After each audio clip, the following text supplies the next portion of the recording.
The following announcement has been paid for by the WZWA Network.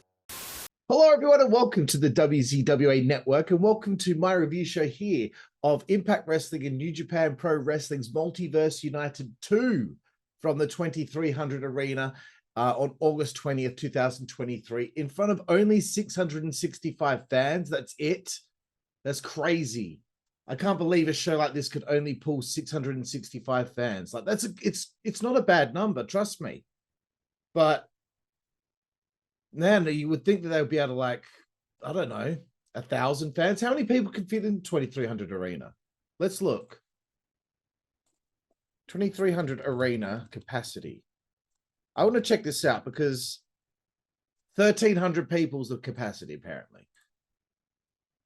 Well, that's shit. I don't understand. But anyway, for a show like this, you know, with the amount of stars, the names on this show, the people that are flying in from the land of the rising sun, you'd think that more people in Philadelphia would go check this out. Anyway, this is Impact New Japan's Multiverse 2, For Whom the Bell Tolls. So let's hurry up and get underway, shall we? We start off with the countdown to Multiverse 2. And you know, these countdown shows are what they are. So the first one here on the countdown is Joe Hendry, Yuya Uemura, and Heath taking on Master Wato, Rocky Romero, and Ryusuke Taguchi. So I wonder, you know, as Heath is coming out, Heath's in the ring there, Heath's working. I think to myself, will Heath ever go back to WWE, or is his stock not really high enough to be considered to return? I don't know. That's just an interesting thought that came across my mind. You know, he's working hard. He's in good shape. His matches are good. He was in WWE for some time. Would they ever consider Heath returning there? I know that's a weird first note to have on this 6-man tag, but that's what I wrote down. But, you know, at least in Impact, I guess he would be kind of like Kazarian. At least he's involved in angles and stories and not just another body on the roster wrestling on a fucking YouTube show. I don't get the whole thing with Taguchi using his ass all the time in pretty much all of his offense. Because it's not like he has one. It doesn't, you know, it's not like Rikishi, who had a big ass. There was not a lot to really say here for this 6-man tag. There's no heat. There's no heat on the match. I get that there's wrestling fans out there that just fucking eat these types of matches up. You know, they don't care. They just want to watch wrestling. That's good for them. But I need heat to really care. Joe Hendry hit that double fall-away slam. It's very impressive, I have to say. Taguchi gets laid out, and Yuya Uemura gets the pin. Very good. I was just happy that it was over. And I don't mean that in a bad way, I promise. Coming up next, Impact Digital Media title. Kenny King defends against Yoshinobu Kanemaru. To be honest with you, these shows are hard for me to watch, okay? It's nothing against the first match. It's nothing against this second match. They're all hold matches. I don't need every single match that I see to be with some sort of storyline or angle behind it. Of course not. That would be ridiculous. Sometimes there are just matches for the sake of competition. I get that. But it's difficult, you know, getting into a cold match where you don't know one half of the people in the match. And, you know, maybe that's on me. Maybe I need to make more of an effort to watch New Japan Pro Wrestling and get to know some of these workers. But Kenny King is the digital media champion. You know, he needed something at this stage of his time in Impact, in this run at least. Something different, because it was kind of, he was just kind of there for quite a while and not really doing a whole lot that was that interesting, aside from that amazing Honor No More storyline. But yeah, shows like this are designed for the wrestling fan that is happy for matches' sake. On my side of things, once again, to reiterate, I need the substance of story, brother. King retains easily with the royal flush. Very good. I was just glad that the pre-show was over, because I was like, man, like the main card is 3 hours long. And I'm sorry again if I've got a bad attitude in these notes because I was in a bad mood yesterday. I had a terrible day at work. To open the show, we have a scramble match. Chris Sabin, Frankie Kazarian, BUSHI, Rich Swann, El Desperado, Yo, Mayo, or Mayo. No, it would be Mayo. That's like mayonnaise. Mayo, and Kevin Knight. First note, get the bullshit out of the way first. I'll tell you, I gave up on this one. I wrote, God, I hate this already. Like, how many of this? 6, 1, 2, 3, 4, 5, 6. Yeah, 7 people in this match, right? 8 people, my bad. 8 people in this match. To start the match off, they all lock up like in a big circle. It's a multiple lockup. 8 people all locking up.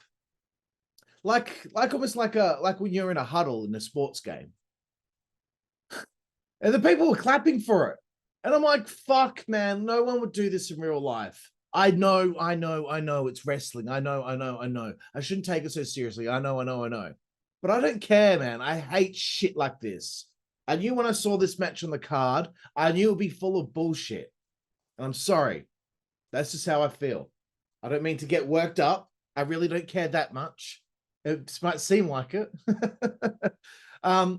So yeah, now everyone's in a headlock. Everyone's getting a headlock. And then everyone gets floated over into the corner. And then they all get knocked off the apron. And then we get 2 identical dives at the same time. What are the odds? What are the odds that in unison, everyone will be doing the same fucking thing? I'm sorry, boys. You all did a really good job out there. You're all very athletic. You obviously pieced together a very intricate match here, but it's just fake, man. What are the odds? What are the odds that these things would all happen at the same time? I know that you're doing this for entertainment, but shit, it's just. And some people out there will be like, well, how else do you expect them to have an 8-man scramble? Don't do an 8-man scramble then. It did this did nothing for anyone. Like, okay, Sabin wins this match, right? Sabin wins. Does he get a rematch with Rich Swann? Oh, not Rich Swann. That's bad, isn't it? Leo Rush. And no, I didn't get them both mixed up because they're African American. Because I was thinking of Rich Swann because he's in this match, dickhead. But look, I'm sick of these matches, man. I'm sorry, this is so bad. But everyone's just crouched at ringside. You can see them. You can see them. Everyone's knocked to the outside, coincidentally, and there's 2 people in the ring, not 3, not 4. Just so happens that there's always 2. Everyone's crouched underneath the fucking apron, waiting for their spot. And it's so shit, man. Come on. This is so negative, but fuck this. All these spots suck. I can't remember who it was. I can't remember which guy did it, because I didn't write it down, but one of the dudes jumped over the top of someone else, like a leapfrog, whilst the guy was like holding Kevin Knight's legs. The dude completely missed a leg drop on Kevin Knight. Completely missed it. And Kevin still sold it. And I'm just like, I'm out. I'm done. Everyone then, at some stage, they went after BUSHI. And then they went after Rich Swann. And I just like, I can't do this. It's not entertaining to me. It's just, it's shit. I'm sorry. I don't like this kind of wrestling. Chris Sabin wins Scramble. I was so happy that was over. I'm sorry. I know that they worked really hard out there, but I can't stand the style of wrestling. Let's move forward. TMDK of Zack Sabre Jr. and Shane Haste take on Moose and Eddie Edwards. Sabre Jr.'s title belt is very rectangular, isn't it? I believe he's the New Japan Television Champion, right? Oh man, I'm so negative. I wrote, this is making me sleepy. When I was watching this, I was actually at work, and at my job, I have a lot of downtime, during the shift at times. So I was trying to watch a little bit of this show, and it actually made me so sleepy that I went to go lay down. Oh man. You know, and not nothing against the guys in the match again. Like the match actually was pretty good.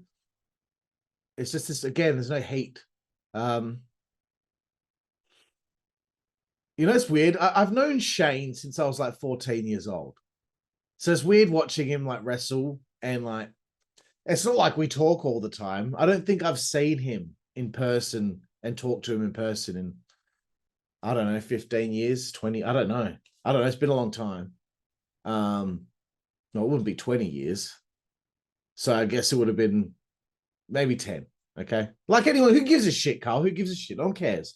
But it's just weird seeing him wrestle. And, you know, I know I knew him and I tried to get him on my podcast and he said he'd only just done one and he's busy. Shane, if you watch this, you probably won't. Come on, man. Come on, bro. Hop on the podcast with old mate Carl. Let's have a chin wag. Moose hit a tremendous drop kick while Shane was on the top rope. That dude is 39 years old, and he's got a vertical leap like that. This guy's drink from the fountain of youth. I just wonder what is going on with Moose at the moment, bro. He needs to do something different. He's kind of been, they pulled him away from the main event scene for some time. And I get that. You know, they got to change things up there. But I think he needs to do something different. He's kind of, I feel, a little lost in the shuffle. He's done his time away from the main event scene. He's had these feuds with different guys. You know, had the Sami Callihan feud. He's had other feuds. I can't remember who else but he's had some blood feuds. Let's just say that. So anyway, I just think he needs to do something different. Let's keep going. Okay. Zack Sabre Jr. is very good. Geez, this is a tough one. I don't know if I should say this, but I've written he's probably slightly overrated. He's not. I was just in a bad mood last night. He's very good. There's a piece of the puzzle that I'm missing with him. Does he need to work on his physique? I don't know. Does his hair look like he's a little soft? You know, the bleach. I don't know, man. I don't know. Who am I to talk? Moose is most impressive in this match, I feel. And the referee did not appear to care too much for the tags, but maybe that's because it's a bit more New Japan style. It picked up very well toward the end, though. I will give them props there. And then Moose got the pin on Shane. I liked the finish. Very nice. Let's move forward to my favorite match on the show. New Japan Strong Women's Championship. My girl. Talking about my girl. Giulia defending the Strong Women's Championship against Deonna Purrazzo, Momo Kohgo, and Gisele Shaw. My first note is Giulia with a love heart. Fucking pathetic. I would have rather my girl here taken on Deonna Purrazzo in a singles match, but I know why they made this a four-way. I know. And I'll get to that in a minute. What's next for Deonna Purrazzo? Let's be honest. I don't think she should have lost in her first title defense against Trinity Fatu. That's just me. Deonna should have beaten her. You know, that Impact have it sometimes. They bring in some from WWE. They get the championship with their first attempt. I just don't know if that's the right thing to do. I think Deonna should have beat her the first time out. Trinity win it in a rematch. They go for a rubber. Is that the word? A rubber match? That doesn't sound right, does it? A rubber. It sounds like rubber means a condom. So I would have rather this be a singles match. And yes, Deonna, again, she's like kind of like in Moose's position.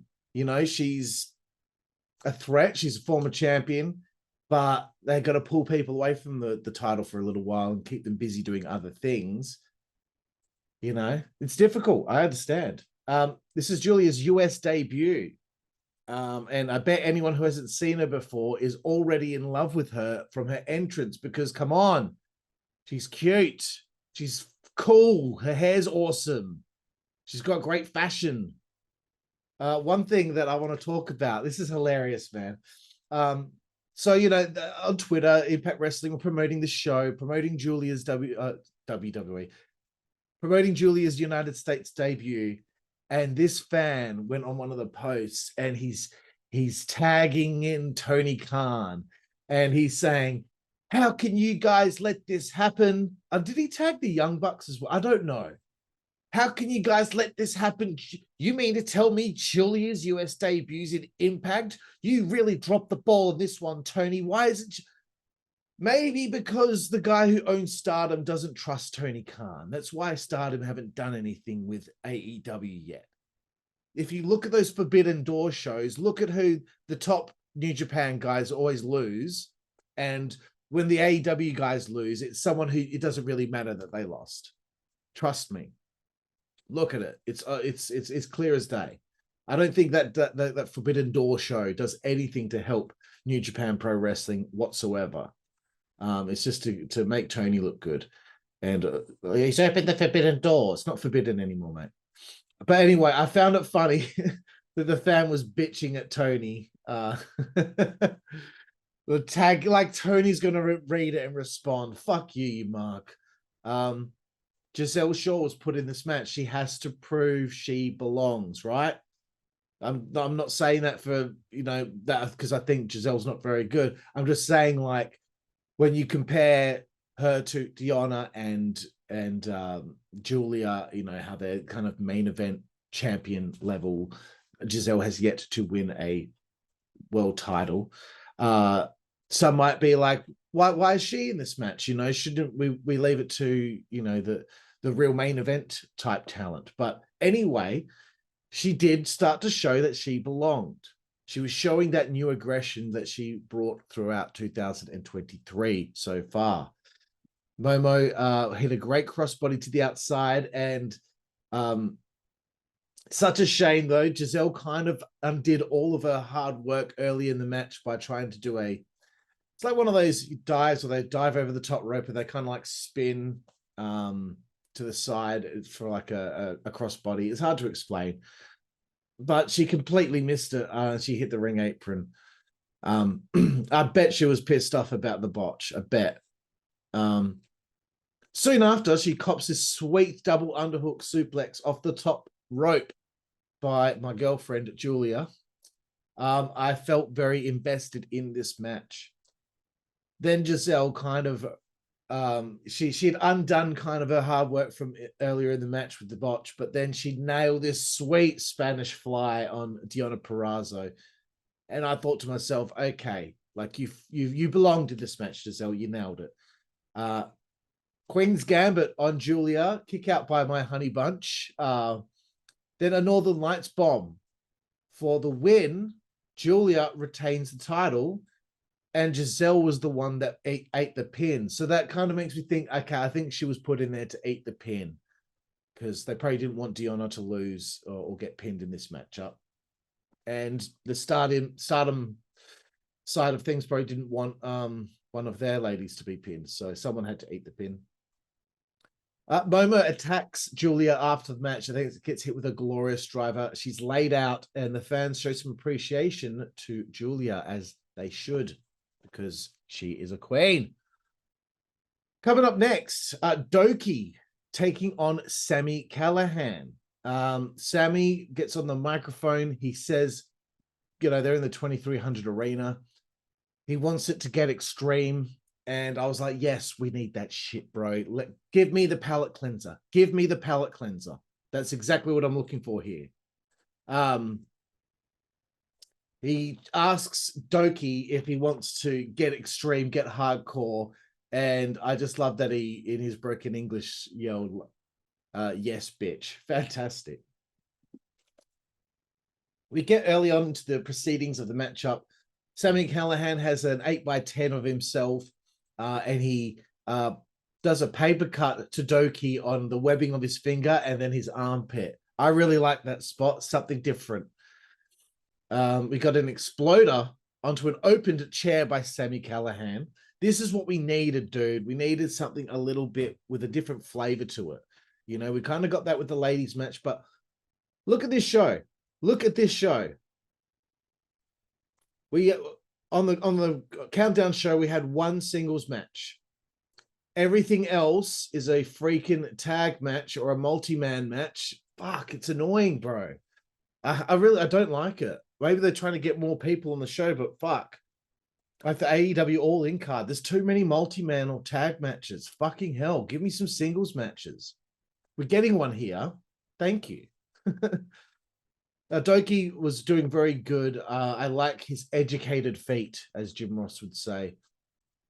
Sami got thrown into a ladder and like he barely touched it and the ladder just bent. Oh gosh. He's a big boy. He's a big bastard. Douki went for a senton off the top rope and he hit flush on a ladder and it looked fucked, man. Like if I did that, I'd put my back out for 6 months, I guarantee you. The only thing that annoys me, he got pinned soon after, and he kicked out at 1. This is the second time I've seen this. I think I saw Penta do it, or someone did it the other week. After Kenny kicked out at 1, suddenly people kicking out at 1 deep into a match. Fuck up. It was a shit spot then, and it's a shit spot now. We get a cactus driver. He kicks out and right, eat my shit. We get some folded out chairs, stood up, and then we hit. Sami hits a cactus driver 97 through the chairs, and the match is over. It's done, son. Very good. Let's move forward. Another fucking tag match. This is worse. This is even worse for me because it's guys that I'm really not that familiar with. Robbie Eagles. Yes, he's Australian. Kosei Fujita, Francesco Akira, and TJP. There's a tag team matchup here.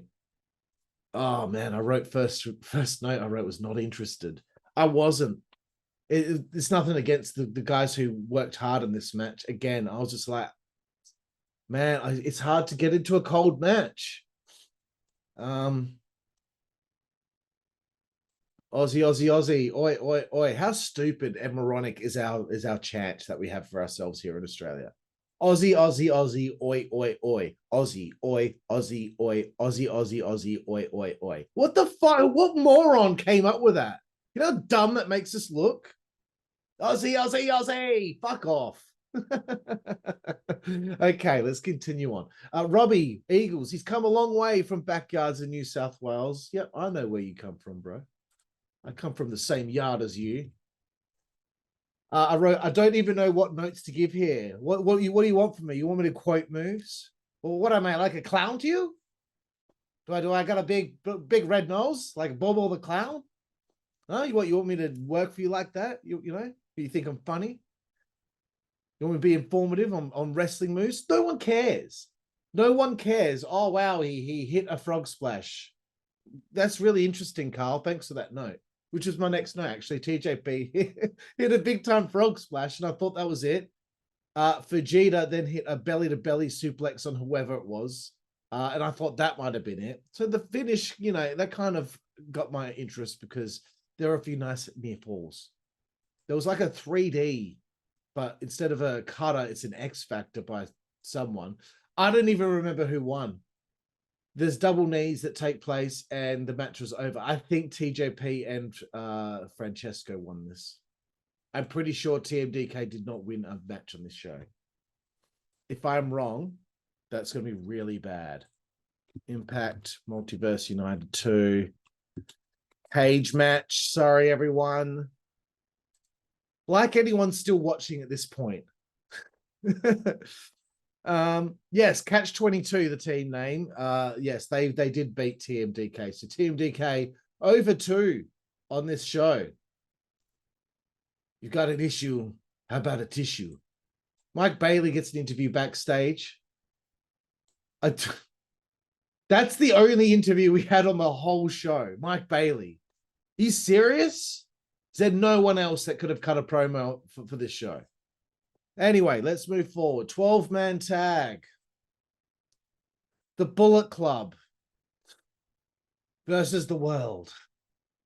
All right, here comes more bullshit. But I was actually a bit more interested in this because I wanted to see some David Finlay. I haven't seen a lot of his work.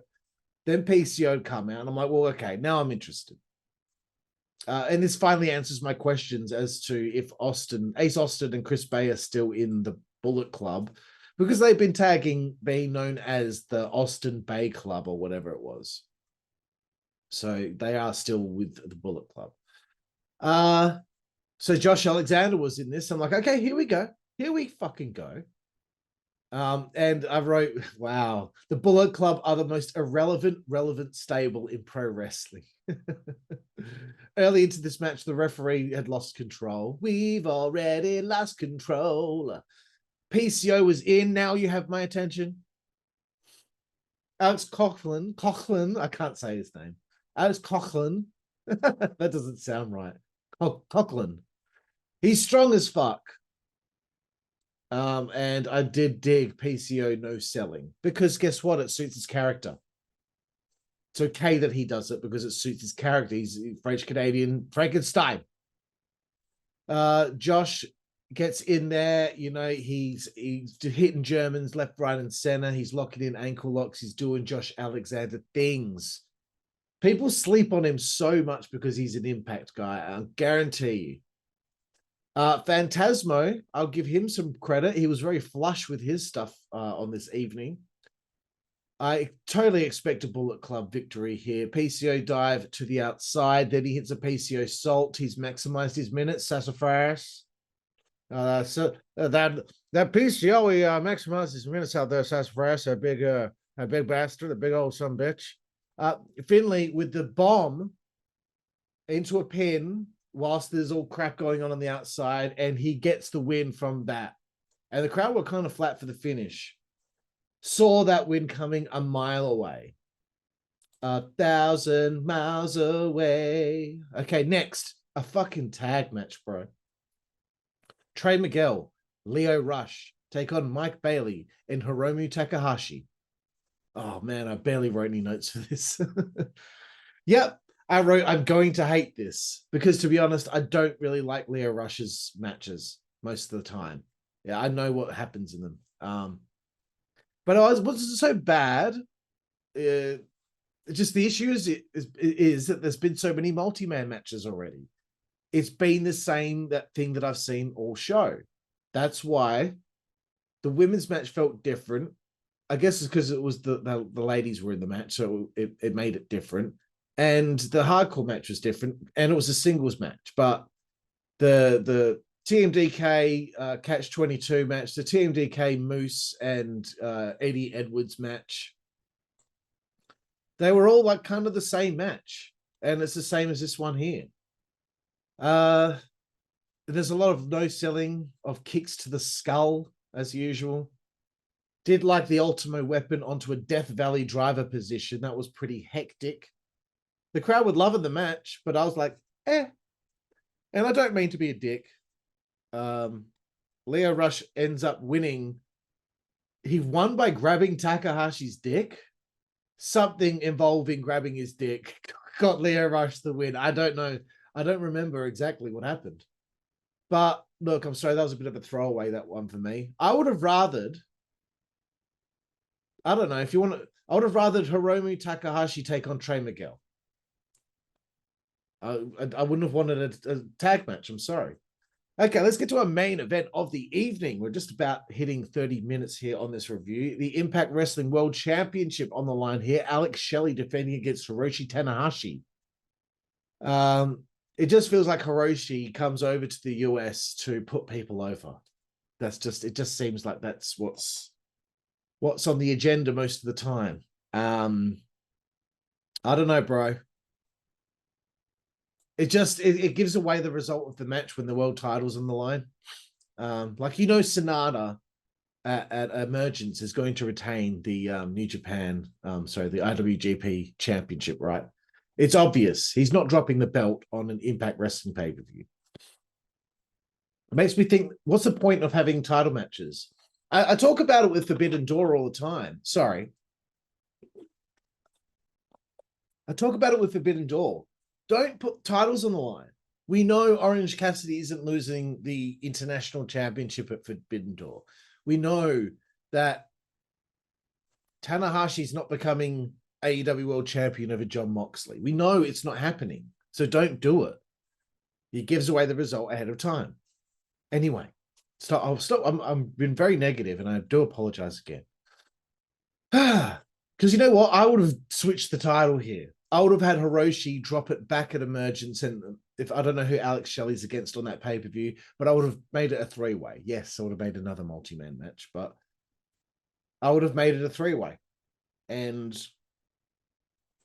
it's not good to hot potato the belt, but if you do something like this on Multiverse United 2, then people might be like, oh, well, maybe on Multiverse United 3, we might get another surprise. So then maybe they'll tune in, you know? You never know. So anyway, you know what? I still don't really understand why the Steve Macklin era of the world title in Impact Wrestling was for such a cup of coffee. He wasn't champion for very long at all, and I still don't really understand. Did he get injured? Because from what I've heard, him and Bully Rayo are causing a ruckus on Impact Wrestling at the moment on their show. Is he injured? I don't know. Because if he was injured, then how did he get through that awesome match with Alex Shelley? Alex was dominating Tanahashi early on. Tanahashi was fighting back. And I'm sure Alex Shelley was very stoked Lee Hathaway that he had the opportunity to wrestle Hiroshi Tanahashi. Get it? Get it? Wrestling. Border City stretch. But Tanahashi got to the ropes. They were going all out here. No pun intended. They were going all out. It was a good main event. I will give them props here. Despite their boring forearm battle that took place. We got an air raid crash from the top rope here. And Alex Shelley retains over Tanahashi. There we have it, everyone. My review show here of Impact and New Japan's Multiverse 2. If they do Multiverse 3, it depends who's on the card if I'm going to do another one of these, because, you know, look, I was very negative for most of it. Not that anything was that bad. The matches, for what they were pretty good. Even a match like the Scramble, okay? I don't like that style of wrestling. There's probably someone out there that does like that style of wrestling that really thought that was a good match. So, you know, it's all subjective in the end, isn't it? But with that being said, you know, too many multi-mans, too many cold matches with no real build. This is what the show was supposed to be, though, so I need to put that into consideration. Okay, let's see where I'm going to get some points here for this show. Okay, so my rating out of 10. Okay, I'll give Moose 1 point. I'll give Giulia 2 points. That makes it 3. Deonna, Gisele, 4 and 5. Momo Kohgo will give me 6. 7 for the hardcore match. All right, I'm going to give this a 7 out of 10. Very close to getting a 6.5, but I felt bad. You know what? No, I'm changing it to a 6.5. Like anyone gives a shit out there. Do you care if I gave it a 6.5 as opposed to a 7? I mean, who gives a crap? Okay, there we have it, everyone. My review show here of Impact Wrestling New Japan Multiverse United 2. I'm California. This is the WZWA Network, and we will see you down the road. Thank you. Network, that's the way we play. Good God Almighty. Network, that's the way we play. Get puppies. Network, that's the way we play. Get. The following announcement has been paid for by the WZWA Network.